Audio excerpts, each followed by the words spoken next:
그리스도의 피만이 하나님과의 관계 변화를 일으킨다. 그리스도의 피만이 하나님과의 관계 변화를 일으킨다라는 제목으로 말씀 전하겠습니다. 예수 그리스도께서 십자가에서 돌아가실 때 성소와 지성소를 맡고 있던 그 휘장이 위로부터 아래로 찢어졌습니다. 그러므로 이제 우리는 그 하나님과의 이 직접적인 교제의 관계 속으로 들어갈 수 있게 되었는데, 이를 오늘 본문 11절 말씀에서는 그 손으로 짓지 아니한 더 크고 온전한 장막에 예수께서 들어가심으로 모든 좋은 것들이 시작되었다라고 말씀하고 있다는 것입니다. 옛 언약의 삶은 성소에서의 삶이다라고 말할 수 있을 것입니다. 제사장들은 하나님을 섬기라는 명령을 받았지만 하나님을 직접적으로는 알지 못했던 것입니다. 이처럼 제사장들이 하나님을 직접적으로 알 수 없었던 그 이유는 그들의 죄가 일시적으로는 가리워졌지만 아직 완전히 제거되지는 않았기 때문입니다. 이를 히브리서 10장 11절 말씀에서는 제사장마다 매일 서서 섬기며 자주 같은 제사를 드리되 이 제사는 언제나 죄를 얻게 하지 못하거니와 라고 말씀하고 있습니다. 제사장들이 그 성전에서 얼마나 많은 이 피제사를 하나님 앞에 드렸습니까? 그런데도 불구하고 그렇게 많은 피제사는 죄를 얻게 하지 못하였다라고 말을 하고 있다는 것입니다. 일시적으로는 그 죄를 가리워 줌으로 인해서 하나님 앞에 나아갈 수 있었지만 끊임없이 이 제사를 반복적으로 드려야지만이 하나님과의 이 간접적인 그러한 교제 관계 속에서 살아갈 수 있었지만 하나님을 직접적으로는 알 수 없었다. 그것을 히브리서 10장 11절에서는 제사장마다 매일 하나님 앞에 자주 같은 제사를 드렸지만 그 죄는 얻게 하지 못하였다라고 말씀하고 있다는 것입니다. 해마다 대제사장이 대속죄일에 희생의 피를 하나님 앞에 드렸기 때문에 이스라엘 백성들은 하나님 앞에서 완전한 그 거부는 당하지 않았습니다. 그렇지만 하나님과의 이 직접적인 임재 가운데는 거할 수 없었다라고 말씀하고 있다는 것입니다. 그렇기 때문에 예수 그리스도께서는 이 새 언약의 피로서 구약에서 이루지 못했던 그러한 일들을 성취하게 되는데, 이를 오늘 본문 12절 말씀해 보시면 염소와 송아지의 피로 하지 아니하고 오직 자기의 피로 영원한 속죄를 이루사 단번에 성소에 들어가셨느니라 라고 말씀하고 계시다는 것입니다. 이제 예수 그리스도 안에서 이 지성소로 들어가는 그러한 길이 열렸기 때문에 예수 그리스도를 믿는 그러한 믿음을 통해서 하나님과 직접적인 교제를 할 수 있게 되었다는 것입니다. 이러한 하나님과의 관계 변화, 즉 하나님과 인간과의 이런 관계가 완전히 파괴된 그런 이 상황 가운데서 하나님께서는 이 구약 시내산 언약을 통해서 그 완전히 파괴된 관계가 그 완전한 그런 회복이 되지 않았지만 그래도 일시적인 그런 회복을 통해서 하나님께 나아갈 수 있도록 이런 그 동물의 피 제사를 이렇게 주셨습니다. 그렇지만 이러한 제사를 통해서는 하나님을 온전히 알 수가 없었다는 것이죠. 그래서 하나님께서는 예수 그리스도를 믿는 그런 믿음을 통해서 하나님과의 이런 직접적인 교제를 하게 하셨는데, 이런 하나님과의 완전한 관계 변화에는 이 그리스도의 이 피가 있었다는 것입니다. 이에 히브리서 기자는 이 그리스도의 피에 대해서 오늘 이 본문 말씀에서 그 세 가지를 언급하고 있다는 것입니다. 그 첫째는 그리스도의 피는 이 동물 제사로 드리는 그 피와는 비교되지 않는 그 우월한 것이다라는 것을 강조하고 있고, 둘째는 그리스도의 피에 능력이 있다라는 것을 강조하고 있고, 셋째는 그리스도께서 이 피를 흘리신 그런 목적이 있다라는 것을 말씀하고 있다는 것입니다. 먼저 그리스도의 피는 그 시내산 그 언약 아래에서의 이 율법 아래서 뿌려진 피와는 전적으로 다르다라는 것을 강조하고 있습니다. 13절 말씀해 보시면 염소와 항소의 피와 및 암송아지의 죄를 부정한 자에게 뿌려 그 육체를 정결하게 하여 거룩하게 하거든 이라고 말씀합니다. 이 말씀은 그 시내산 언약, 즉 옛 언약 아래에서 뿌려진 이 짐승의 피도 이스라엘 백성들을 거룩하게 하는 그러한 효과가 있었다라는 것을 의미하고 있습니다. 그렇지만 이 짐승의 피가 할 수 없는 그러한 일이 있었습니다. 그것은 염소와 항소의 피는 이 부정한 자를 그 의식적으로는 이 정결하게 할 수가 있었지만 그 사람이 아닌 이 속사람을 정결케 하는 데 있어서는 하나님과의 실제적인 교제를 회복하게 하는 데 있어서는 이 부족하였다라는 것을 이렇게 말씀하고 있다는 것이죠. 즉 종교적인 그런 삶을 회복시키는 그런 능력은 이 동물 제사를 통해서 가능하였던 것이죠. 그렇기 때문에 이스라엘 백성들이 하나님 앞에 나아갈 수 있었지 않습니까? 그렇지만 이 하나님과의 이 직접적인 교제, 즉 그 사람이 아닌 즉 겉으로 보이는 이 종교적인 의식이 아닌 이 속사람의 이 변화, 즉 속사람을 정결케 하는 그러한 하나님과의 실질적인 이 교제를 회복시키는 그러한 능력은 이 시내산 언약, 즉 율법의 이 제사를 통해서는 회복시킬 수가 없었다라고 말씀하고 있다는 것입니다. 그렇기 때문에 보다 더 나은 이 피의 제사가 필요하게 됐는데 그것을 이 12절 말씀에서는 그리스도의 피로 영원한 속죄를 이루셨다라고 말씀하고 있는 것입니다. 그렇다면 이 그리스도의 피가 영원한 속죄를 이룰 수 있는 그런 이유가 무엇이겠습니까? 시내산에서 하나님께서는 이스라엘 백성들에게 너희가 내 말을 잘 듣고 내 언약을 지키면 너희는 모든 민족 중에서 내 소유가 될 것이다 라고 이렇게 말씀하셨습니다. 그때 이스라엘 백성들이 한 대답이 있습니다. 그것이 무엇이냐면 여호와께서 명령하신 대로 우리가 다 행하리이다 라고 이렇게 응답함으로 인해서 하나님과의 이 시내산 언약에 대해서 이 동의를 하였던 것입니다. 그러나 이스라엘 백성들이 과연 이 언약을 지켰습니까? 지키지 못했다는 것이죠. 즉, 이 동물의 피를 뿌림으로 인해서 하나님과 이 하나님의 말씀을 듣고 내 언약을 지키면 그 하나님의 소유가 되겠다라고 하나님께서 말씀하셨을 때에 우리가 하나님의 모든 말씀을 다 행하리다라고 이렇게 동의를 했으면서도 불구하고 이 피 뿌림의 의식, 그 피가 마르기도 전에 이스라엘 백성들은 우상을 섬기고 하나님을 원망하고 불평하는 그런 일들을 행했다는 것입니다. 이는 오늘을 살아가는 우리들도 마찬가지라는 것입니다. 우리도 얼마나 하나님의 말씀에 순종하는 그런 삶을 살겠다라는 그런 결심을 아마 하루에도 골몇 번 할 것입니다. 그런데도 불구하고 시도 때도 없이 하나님의 뜻과는 다른 그런 삶을 살아가고 있지 않습니까? 율법이 요구하는 것은 이 순종입니다. 그런데 이러한 율법의 요구는 오직 예수 그리스도를 통해서만이 성취할 수가 있다는 것이죠. 어떠한 우리의 행위를 통해서 하나님께서 요구하시는 것은 절대로 이룰 수 없습니다. 오직 예수 그리스도 안에서만이 하나님께서 요구할 수 있는 그런 성취를 이룰 수가 있는데 그 이유가 무엇이냐면 바로 예수 그리스도께서 이 율법이 요구하는 모든 것들을 이렇게 이루셨기 때문에 그것이 가능하다라고 말씀하고 있다는 것이죠.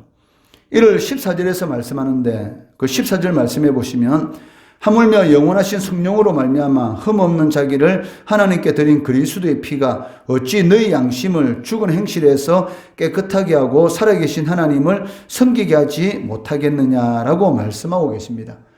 예수님께서 이 세상에 오신 목적이 무엇입니까?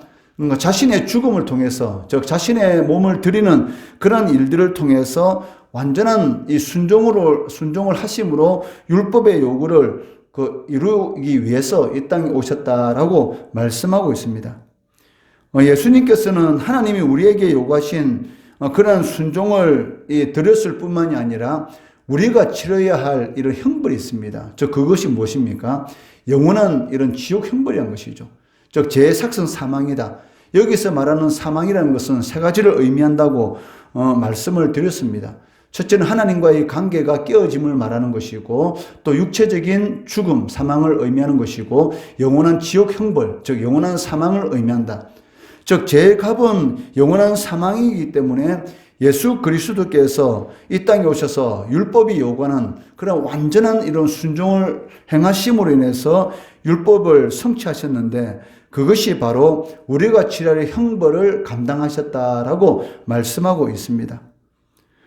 두 번째는 그 14절에서 언급하는 바와 같이 그리스도의 피는 죄의 양심을 정결케 하는 능력이 있다. 즉 죄의 문제를 완전히 해결할 수 있는 그러한 능력이 있다라는 것입니다. 즉 과거에 우리가 지은 죄, 그리고 지금 현재 짓고 있는 죄, 앞으로 미래에 지을 모든 죄를 해결할 수 있는 능력이 바로 예수 그리스도의 피에 있다라고 말씀하고 있습니다.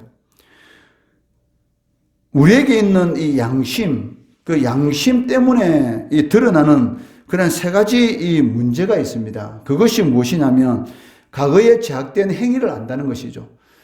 사람에게는 이 양심이라는 것이 있기 때문에 과거에 지은 죄가 있으면 그것이 끊임없이 이렇게 생각이 납니다. 내가 왜 그때 그렇게 했을까? 내가 왜 그때 그렇게 사람들의 마음을 아프게 했을까? 그 양심이 이 화인 맞은 사람은 그것을 못 느끼죠. 그렇지만 이 양심의 이 문제를 가지고 있는 사람들은 끊임없이 내가 과거에 지었던 그런 행위들을 알고 있는 것이고, 또 두 번째는 우리의 본성과 우리의 생각이 너무나 악하구나. 내가 날마다 이 악한 그러한 삶을 살아가고 있구나라는 것을 아는 것이고, 셋째는 우리가 이 세상에서 끊임없이 이 악과 이런 접하는 그러한 삶을 살아가고 있다라는 것을 아는 것이죠. 즉 바로 이 세 가지 이 양심의 이 문제가 이렇게 협력함으로 인해서 끊임없이 우리를 주님을 섬기지 못하게 한다는 것입니다. 과거에 지은 죄, 그리고 현재에 짓고 있는 그런 모든 죄들, 이런 본성과 생각이 악한 것들, 그리고 미래에 이런 지을 그러한 모든 이런 죄들이 끊임없이 우리들을 공격함으로 인해서 주님을 이렇게 섬기지 못하게 한다는 것이죠. 이것을 바울이 로마서 7장 23절에서 이렇게 말했지 않습니까? 내 지체 속에서 한 다른 법이 내 마음의 법과 싸워 내 지체 속에 있는 죄의 법으로 나로 사로잡는 것을 보는도다. 즉 내 속에 있는 법은 그 하나님의 말씀에 순종하고 싶은 그런 열망을 가지고 있는데도 불구하고 이 죄의 법이 또 내 속에 있다는 것이죠. 그러니까 내 이 속에서 성령의 법, 나는 성령의 법을 따라서 살아가고 싶은데 내 속에 있는 이 죄의 법이 끊임없이 나를 끌고 감으로 인해서 결국은 어떻게 됩니까? 이 죄의 법의 지배를 받게 된다는 것이죠. 그런데 이 바울이 감사하는 것이 무엇입니까? 나는 이 죄의 법을 이길 수 없지만 예수 그리스도로 말미암아 내가 감사하노니, 즉 바로 이 예수 그리스도의 성령의 법이 나를 이 죄의 법으로부터 해방하였느니라 라고 이렇게 말씀하고 있다는 것이죠.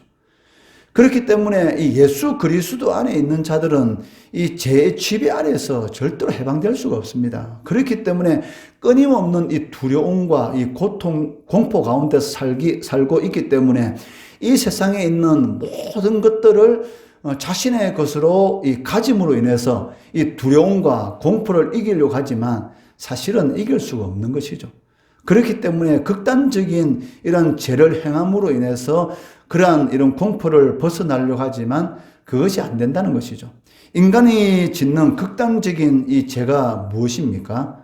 바로 이 성애 이런 죄인데, 이제 극단적으로 흐르게 되면 이제 동성애, 그리고 수간, 이런 동물과 행하는 이런 악한 이런 죄를 행하게 되는 것이고, 이런 죄가 행할 때에 그 나라는 망하게 되는 것이죠. 그래서 우리가 이 차별금지법, 이 동성애를 이렇게 용인하려고 하는 이런 부분에 대해서 절대로 우리가 용납하지 못하는 그 이유가 무엇입니까? 이 동성애라는 것은 태어날 때부터 가지고 나는 이런 그 성의 이런 본질적인 것이 아닙니다. 즉, 이것은 끊임없는 이런 성욕을 추구하는 것이 바로 동성애라는 것이죠. 지금 그 원숭이를 통해서 그 인간들의 마치 이 천년두와 같은 그런 이 병이 지금 세계적으로 다시 퍼지고 있지 않습니까? 여기에 대해서 이 의학자들이 뭐라고 말합니까? 이 동성애를 행하는 사람들에게서 이 병이 지금 많이 나타나고 있다. 이렇게 말을 하고 있거든, 사실은요. 그러니까 이 동성애라는 것은 그 하나님께서 허락하지 않은 그 인간이 원래부터 가지고 난 이런 성의 그런 본질적인 것이 아니고 이 끊임없는 성욕을 추구하는 가운데서 나타나는 이 병적인 성욕 추구다라고 이렇게 말을 할 수가 있다는 것입니다. 그런데도 불구하고 사탄은 끊임없이 이런 권세자들, 이런 자들을 이용해서 하나님의 법을 이렇게 파괴하려고 하는 것을 우리는 이렇게 볼 수가 있다는 것이죠. 이 속에 있는 이 죄법이 끊임없이 우리를 죄노예 상태로 만드는데 여기서 이길 수 있는 법은 단 한 가지입니다. 바로 예수 그리스도의 성령의 법만이 이길 수가 있다는 것이죠. 그리스도의 피는 우리의 모든 죄에 대해서 이 빚이 청산되었다라고 선포하고 있습니다. 세상에서 죄의 짐보다 무거운 짐은 없습니다. 다른 짐은 우리의 발이나 이런 몸을 피곤하게 만듭니다. 우리가 어떤 짐을 지고 먼 거리를 가게 되면 육신적으로 상당히 피곤하지 않습니까? 그렇지만 죄의 짐은 무엇을 힘들게 만듭니까? 우리의 영혼을 곤비하게 만든다는 것이죠. 그렇지만 그리스도의 피는 우리의 마음에서 일어나는 이런 두려움, 그리고 우리의 양심에서 나오는 심각한 이런 정죄를 씻어내는 그런 능력을 가지고 있는데, 이에 대해서 이사야 선지자는 이사야서 1장 18절 말씀에서 너희의 죄가 주홍 같을지라도 눈과 같이 희어질 것이다 라고 고백하고 있습니다. 종교개혁자 이 루터의 이 고통이 무엇이었습니까? 그러니까 그리스도의 의가 나타났다라고 라는 이 성경 말씀이 자신에게 있어서는 오히려 이게 복으로 다가온 것이 아니고 이 저주로 다가왔습니다. 왜냐하면 그리스도의 의가 나타남으로 인해서 지금까지는 이 살인이라는 것이 육신적으로 행동을 취해야지만이 하나님 앞에 죄를 짓게 되었는데, 이 그리스도의 의는 이 사람의 심령의 이 폐부까지 찌르는, 즉 미워하는 것이 살인을 저지르는 것이다라는 이러한 말씀이 이 루터를 끊임없이 공격하고 있었다는 것이죠. 그런데 이 자신이 얼마나 이 하루의 삶 가운데서 미워하는 삶이 얼마나 많습니까? 그러니까 이 그리스도의 의가 나타난다는 것이 오히려 복이 아니라 자신에게 있어서는 오히려 이 저주로 이게 다가왔기 때문에 너무나 이 공포스러워서 자신의 죄 문제를 해결하기 위해서 얼마나 이 하나님 앞에 육신을 이 치는 그런 많은 그런 행위, 그러니까 육신의 고달픔을 통해서 이 육신을 침으로 인해서 그 죄 문제를 해결하려고 했지만 끊임없이 이 죄의 뿌리 가운데서 이 자유함을 누리지 못하고 고통 가운데 있을 때에 이 로마서 1장 17절의 말씀, 믿음은 이 하나님 앞에 우리가 어렵다함을 인정받는 것은 오직 믿음으로 말미암는 것이다 라는 이 말의 참뜻을 깨달음으로 인해서 이 그리스도의 의라는 이 말의 의미를 깨닫게 되고 참 자유함을 이렇게 누리게 되었던 것이죠. 바로 이 로마서 1장 17절의 이 말씀, 이 신칭의의 교리가 바로 이 종교개혁을 일으키는 그러한 이 불길을 일으키는 그 원초적인 그런 발단이 되었던 것입니다. 당시 이 속죄부를 이렇게 팔고 있지 않습니까? 이 속죄부를 이 돈으로 그 베드로 성전을 짓다가 이 재정이 부족해서 중단된 그러한 이 베드로 이 성당의 이 공사를 하기 위해서 이 속죄부를 판매하게 되는데, 이 속죄부를 돈을 주고 사게 되면 연옥 가운데서 이 고통받는 먼저 죽어서 이 죄의 연옥에서 불에 태워짐으로 인해서 죄를 씻는 그런 고통을 받는 영혼들이 바로 속죄부를 사는 그 순간 바로 천국으로 올라간다라고 이렇게 거짓으로 미혹함으로 인해서 이 사람들에게 얼마나 속죄부를 판매했습니까? 이러한 잘못된 부분에 대해서 그것이 아니라는 것이죠. 오직 예수 그리스도만이 죄의 모든 문제를 해결할 수 있다라고 하면서 그 말씀에 대해서 선포함으로 인해서 이 종교개혁의 이 불길이 시작되는 것을 우리가 볼 수가 있습니다. 우리의 죄가 주홍같이 붉을지라도 눈과 같이 희어지는 것은 오직 예수 그리스도의 이 보혈의 피의 능력이라는 것이죠. 세 번째는 그리스도께서 피를 흘리신 그 목적이 있습니다. 그것이 무엇입니까? 단순히 우리의 유익을 위해서 아니면 마땅히 받을 심판을 면하기 위해서 아니면 풍성한 그리스도인의 삶을 누리기 위해서 물론 이것도 목적입니다. 그렇지만 더 큰 목적이 무엇이냐면 바로 하나님을 섬기기 위한 것이라는 것입니다. 오늘 이 9장 14절 말씀 하반절에 보시면 그리스도의 피가 어찌 너희 양심을 죽은 행실에서 깨끗하게 하고 살아계신 하나님을 섬기게 하지 못하겠느냐. 저 그리스도의 피로 씻음 받은 사람들만이 하나님을 섬길 수 있는 그런 특별한 이 권리를 누릴 수가 있다는 것이죠. 아무나 하나님을 섬깁니까? 그거 아닙니다. 오직 그리스도의 피로 구원받은 하나님의 자녀들만이 하나님을 섬길 수 있는 그런 특별한 권리를 누린다는 것이죠. 이처럼 하나님을 섬기는 것에 대해서 스펄전 목사님은 이렇게 말합니다. 살아계신 하나님을 섬기는 것은 살아있는 사람의 행복에 있어서 필수적이다. 우리는 이 목적을 위해 지음받았으며 만일 우리의 창조주를 공경하지 않는다면 우리의 창조 의도를 깨닫지 못하는 것이다. 인생의 목적은 하나님을 영화롭게 하고 하나님을 영원토록 즐거워하는 것이다. 그 목적을 깨닫지 못한다면 우리는 비참한 실패자들이다. 하나님의 섬김은 우리가 온전히 살 수 있게 해주는 유일한 요소이다라고 스펄전 목사는 말을 하고 있습니다. 이 말을 바울은 고린도전서 10장 31절에서 너희가 먹든지 마시든지 무엇을 하든지 다 하나님의 영광을 위해서 하라라고 말씀하고 있습니다. 왜 바울사도 이렇게 건면할까요? 그것은 사람의 행복에 있어서 하나님을 섬기는 것이 필수적이기 때문입니다. 하나님을 섬기지 않는 삶은 진정한 이 행복이 있을 수가 없습니다. 오직 하나님을 섬기는 삶만이 진정한 이 사람의 행복에 있어서 필수적이기 때문에 바울은 먹든지 마시든지 무엇을 하든지 먹는 것, 마시는 것, 하는 것 이것이 바로 인생이지 않습니까? 이 모든 인생을 통해서 하나님의 영광을 위해서 하라. 왜냐하면 사람에게 있어서 이 하나님을 섬기는 것이 행복에 있어서 필수적이기 때문입니다. 그리스도의 피로 말미암아 하나님과의 관계가 회복된 그 하나님의 자녀된 성도의 삶의 목적은 단 한 가지입니다. 즉, 이 소위를 문답 첫 번째 질문이 사람의 제일 되는 목적이 무엇인가? 즉, 사람이 사람으로서의 진정한 가치를 가지고 행복한 삶을 누릴 수 있는 그 길이 무엇인가? 그것은 하나님을 영화롭게 하는 것이고 그를 영원토록 즐거워하는 것이다. 즉 하나님 안에서 하나님을 즐거워하며 살아가는 것. 이것이 진정한 사람으로서의 온전한 가치의 삶을 살아가는 것이다 라고 말씀하고 있다는 것이죠.